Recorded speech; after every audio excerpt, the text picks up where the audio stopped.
Mä otan palan talouspaperia. Sitten mä vähän kostutan sitä vedellä. Sitten mä nappaan tuolta tulipesästä tuollaista ihan ohutta vaaleita tuhkaa. Näin. Ja sitten mä alan tätä pestä.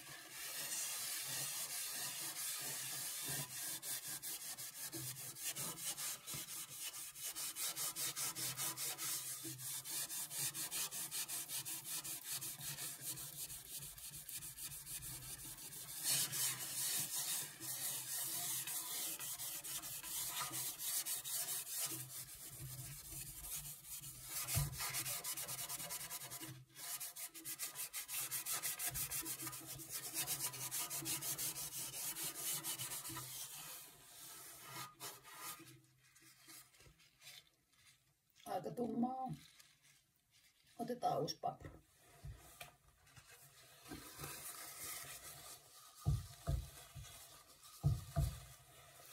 Vähän kostutetaan vedellä ja valkoista tuhkaa tuolta tartutetaan siihen pintaan.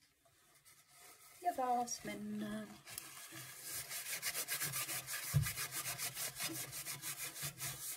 Ja tässä on nyt joku tämmönen tosi palannut ruskea kohta, että se ei lähde ihan ekana, mutta siis muuten tää alkaa näyttää aika kivalta. Aika näppärä systeemi. En tiedä mistä tän nappasin. Varmaan jostain Instasta todennäköisesti.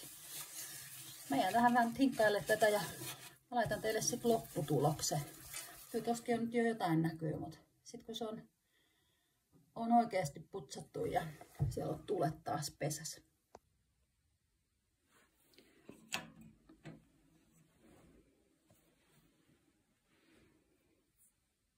Aika vissi ero.